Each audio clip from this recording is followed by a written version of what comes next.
আমরা জেনেছি এটার সংখ্যা কয়েকশো, মেবি 700 থেকে 800, এবং এইটা আরও বের হচ্ছে। এই প্রত্যেকটা এই জায়গাগুলো এখন সিল করা থাকবে আনটিল ফার্দার ইনভেস্টিগেশন। আলামত নষ্ট করা হয়েছে কি হয়েছে না সেটা গুম কমিশন দেখছে। আপনারা জানেন কিছুদিন আগে একটা রিপোর্ট হয়েছিল যে আয়নাঘরে ভিজিট হচ্ছে না, কিন্তু আপনারা দেখলেন তো আমরা প্রত্যেকটা ঢাকা যতগুলো আয়নাঘর আছে সবগুলোতেই বিশিষ্ট যেগুলো সেগুলো ভিজিট হয়েছে, এবং বাংলাদেশে যত আয়নাঘর আছে প্রত্যেকটা খুঁজে বের করা হবে। সোফার আমাদের কাছে গুম কমিশনের ইনভেস্টিগেশন অনুযায়ী এবং সিকিউরিটি ফোর্সে যা ইনভেস্টিগেশন করেছে আমরা জেনেছি এটার সংখ্যা কয়েকশো, মেবি 700 থেকে 800, এবং এইটা আরও বের হচ্ছে। এবং এটা বোঝা যাচ্ছে যে এটা শুধুমাত্র ঢাকায় কনসেন্ট্রেট ছিল না, প্রত্যন্ত অঞ্চলেও এরকম অনেক আয়নাঘর ছিল। এবং এটার সত্যিকার অর্থে আপনার যদি হিউম্যান রাইটস ওয়াচ, যেটা নিউ ইয়র্ক বেস একটা টপ হিউম্যান রাইটস অর্গানাইজেশন, তাদের যদি রিপোর্ট পড়েন সেখানে স্পষ্ট লেখা আছে, তাদেরকে সিকিউরিটি ফোর্সের অফিসাররা বলেছেন যে এই গুম এবং খুনের সাথে পতিত স্বৈরাচার শেখ হাসিনা ছিল, তার অর্ডারে এগুলো হয়েছে বেশিরভাগ।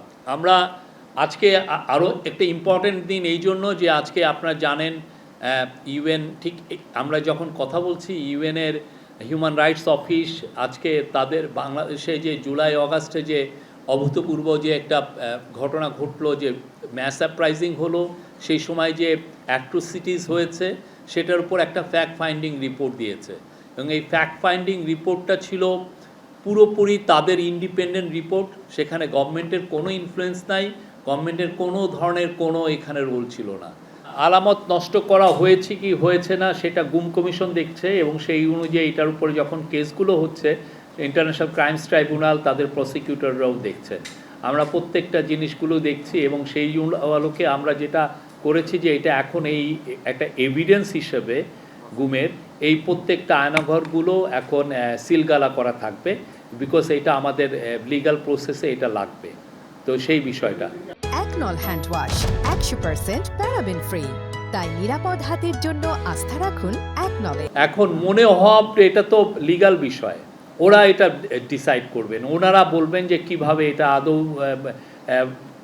হয়েছে কি হয়ে নাই। তবে আমরা কিছু কিছু জায়গায় দেখেছি যে কিছু কিছু জায়গায় প্লাস্টার করা হয়েছে, যেটা বা কোনো জায়গায় দেখা যাচ্ছে যে রুমটা একটু ছোট টাইনি ছিল, সেটাকে মানে ওইটা ভেঙে, দেয়ালটা ভেঙে এটাকে বড় দেখানো হয়েছে।